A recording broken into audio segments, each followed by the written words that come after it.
come chill on the couch with us. Welcome back to the couch for another week, and it is Pollie Waffle time again, and we've got our senators back for another segment. Let me introduce our senators. We've got on the left side of me, of course, Glenn Steele from the Labor Party in WA. Welcome back. Thank you, Fred. Good to be here. And on the right, the voice of the Liberal Party here in WA. I call him the voice. He's, of course, Senator Matthias Cormann. Always good to be here. Nice to have you back. Now, today, I thought, since there's only two of you in today, we'll talk about some of the things that have been happening in Parliament and some of the things that have been going through the House of Reps. And the first thing maybe we'll talk about is the carbon tax. Glenn, do you want to talk about the carbon tax legislation? Yes, thank you, Fred. And as it's well known that the Prime Minister introduced, or through the Climate Change Minister, Greg Combay, introduced 18 bills into the House on Tuesday, I think it was. They're being debated this week, and they'll be heading to the Senate, I believe, in the October sitting weeks. So we'll be able to thrash it out in there. Now, Matthias, you obviously agree with everything in the carbon tax legislation? Well, the carbon tax is a bad tax which is based on a lie. It's a very unpopular tax. It's a tax the Prime Minister promised us before the election we wouldn't get. It's a tax which would push up the cost of everything, which will make us less competitive internationally, which will cost jobs, and all of that without helping to reduce greenhouse gas emissions. And now, of course, Julia Gillard wants to ram it through the Parliament, having previously promised that there wouldn't be one. Now, talking about ramming it through Parliament, I heard that was going to be extra time. They're allowing extra time for debate. Is that something the Liberal Party is not happy with? Well, we're talking about 1,000 pieces of legislation, 1,000 pages of the bills that are being introduced, 18 bills, as Glenn has just said. There's a parliamentary inquiry has been set up, which will have like 1 week, effectively, to hear submission, to hear evidence, to get feedback from stakeholders around Australia. That's just a completely inadequate time. Glenn, is it a hard thing, this carbon tax, on a personal level here in WA?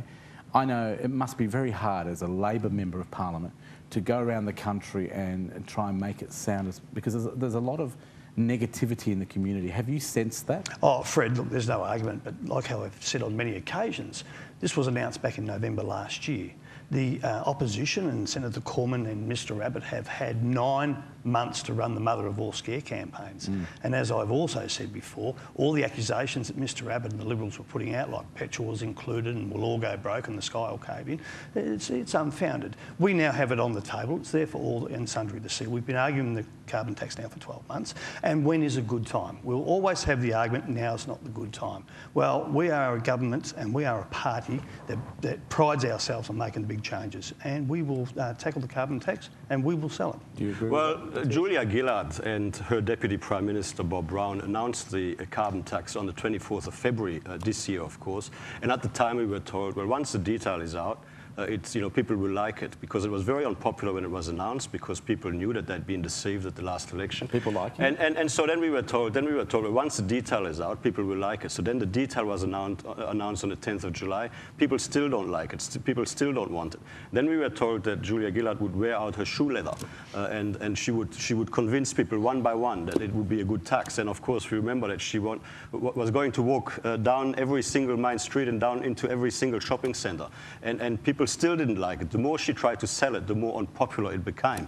You might remember this lady in the shopping centre in Brisbane who asked the Prime Minister, why did you lie to us? And of course, that is the question that people are still asking. And no amount of spin that is coming from the Labor Party can get past that. That question about the lie before the election, does everybody in the Labor Party sort of, it seems that it's been overlooked. I think that's where the public, I was saying to you off air before, many people I've spoken to aren't really opposed to carbon tax.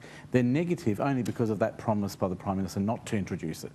If the Prime Minister maybe held off, maybe pulls it off the agenda and reintroduces it before an election, at an election time, do you think it might have been easier to sell? Oh, Fred, it's easy to be the expert in hindsight. It's too hard now. We formed government. We are in a hung parliament. Government was formed. Part of forming government was introducing a carbon tax. Let's call a shovel a spade.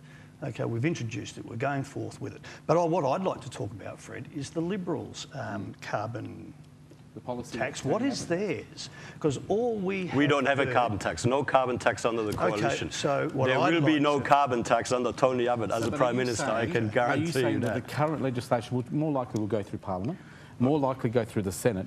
You're saying under the Liberal Party, Matthias, that you'll reject it once you're in government, you will repeal it, is that right? We will do everything we can to stop it in Parliament, but if the government with the Greens, if the Labor Party and the Greens are successful in getting it through the Parliament, then our commitment is to rescind it in government. And I mean, this is, there's a reason for this.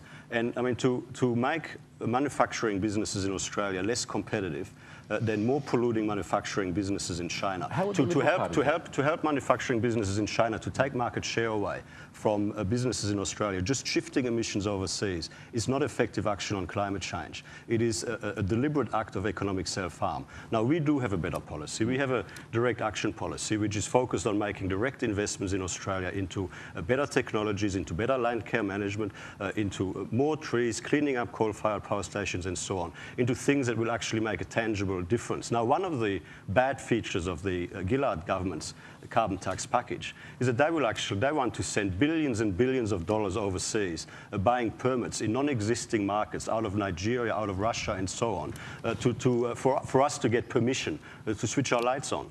Is that a bad move? Well, it's a terrible move. Like, there's $650 billion between 2020 and 2050 under the Gillard government's carbon tax package would have to be spent on buying international permits in overseas markets rather than to invest that money here in Australia. What do you think, Glenn? Fantastic. Thank you very much for the opportunity, Fred. There's a few mistruths we need to sort out. Firstly, we've seen this week the Australian Industry Greenhouse Network come out and absolutely smack down the Liberals' direct action policy. That group consists of Woodside, Rio Tinto, the Australian Industry Group, and a heap of very, very reputable business associations who have said very clearly Mr Abbott's plan will cost $69 per tonne as opposed to $23 now by the year 2020. We both agree that we need to reduce. Well, see, no, you've had your turn, Senator Corbyn, and I'm going to respond to it. And I want to talk about the mistruths spoken by the Liberal Party. We both agree we want to reduce emissions by 5% by 2020. But this is the party that came out in the last election. We found an $11 billion black hole when Mr Robb and Mr Hockey and Mr Abbott were exposed for the mistruths, and it was the independents that made them put their costings out to Treasury. We've also want to talk about loss of jobs in the mining industry. Oh, sorry, the manufacturing industry, Fred. Now, I was at the Australian Steel Institute dinner. I'm working closely with them last Sunday, and I'm working very, very closely with them. And it's interesting to hear Senator Cormann talk about manufacturing here in Australia, because not long ago, 5,500 people were in the streets protesting about the lack of local content, or no local content. The state government, of which we are federal, but Senator Cormann is a very senior person within the Liberal Party, and I wish I had his power in the Labor Party, because Senator Cormann, I reckon, should be congratulated because he got rid of Mr Boswell and put in Mr Barnett. But Mr Barnett, I see you've got a lot to say about the carbon tax. If the Liberals want to talk about manufacturing jobs, Senator Cormann, which you raised, I'm very happy to talk about that. There's been a massive increase in 457 visa workers, Senator Cormann. I want Australian jobs. So you can't sit here and say we're going to kill off Australian jobs. We want Australian jobs, and we want them in manufacturing. And Wayne Swan hasn't even assessed the impact of the carbon tax on jobs. He goes out there and says the carbon tax won't have an impact on jobs, yet he's made that a modelling assumption in his Treasury modelling. Well, $9.2 billion in a jobs competitiveness fund shows that we are fair dinkum about keeping Australian jobs. Guys, it seems to me, Senators, that we're going to have a lot of... there seems to be a lot of confusion out there, who's right and who's wrong, and there seems to be a lot of listening to both sides of politics. But the sad thing about it is that there's no unity on this carbon tax. It seems the public don't like it, Glenn. That for some reason, the opinion polls are showing to the Prime Minister the public, the Labor Party seems to be on the nose with the public, and I mean, we don't need to be Fred, why is it that if it's such a great policy, why hasn't the polls haven't changed? They've gone worse. What's happening? Yeah, sure, Fred, because, as I said, they had the mother of all scare campaigns run for 9 months. Has it been successful, you're saying? Oh, it's been very successful. But do you not think the public are smarter than that? Well, when they actually sit down and start listening to the Liberals' package, when they find they're going to be $1,300 per family worth, which is not true. That is Treasury modelling, Senator Cormann. Which is not true. This is the same group of people figures, that if you are in government, well, Fred, I agree. I allow you to have a point of view. They're the same people that will provide all the information for a Liberal government. And so they're acting at the direction of But I have to say, there's also been on the Labor side some failures. There is some massive incentives and 9 in 10 families will be compensated in one way, shape or form. Let's not forget, Fred, No, 1 million I do Australians understand. I do won't have agree to that put there in has a tax. Glenn, the compensation package is great, but a lot of the public are saying we won't need a compensation package if there's no carbon tax. And moving on from that, because I know we're right out of time. Well, if I can close, though, on that point, before the last election, Julia Gillard promised that she would try and build a consensus, and there is no consensus. If the package was really so good, she would be prepared to take it to an election. If the carbon tax was so good, she would have told people before the election that she would do it. And she would have told them about the compensation package and all of that. And of course, she's frightened to take it to an election because she knows that people don't want it. Do you think an election would have probably been an easier way of getting a plebiscite on this? Fred, I think that once the Australian taxpayers start working out what Mr Abbott has in plan for them at $1,300 a family, they'd have to make the choice between two, our carbon tax or their direct action. And then once they start asking the hard questions of the Liberal Party, I'm sure common sense. You see, you've confused me, both of you, because I don't know which side to go for now. But just a quick question on, there's been a lot of rumours about Julia Gillard and her leadership of the Labor Party.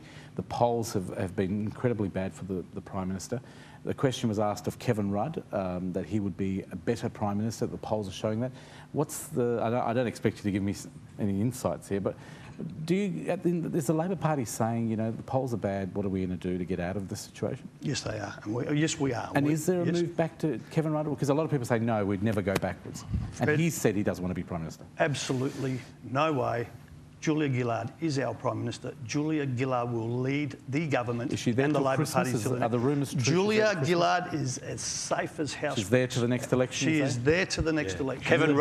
Kevin Rudd is more likely to be the full forward of the Brisbane Lions than he would be to ever Malcolm Turnbull might come back and be the leader of the Liberal Party. Don't you love it? It's a shame we can't have a one all-party government, because I think you all Julia Gillard will lead the Labor Party and the government to the next election. And he said, of course, the same about Kevin Rudd in June last year. But don't you love it? Politicians, thank you very much to Glenn Still from the Labor Party, Western Australia, and thank you very much to Matthias Cormann from the Liberal Party, Western Australia. Your views, it's fantastic to be able to have you guys on the show. And like we said before, there's a lot of other things that you guys work together on, and you do get on. We do. We're going to have a group cuddle when we're off the air. We actually do like each other.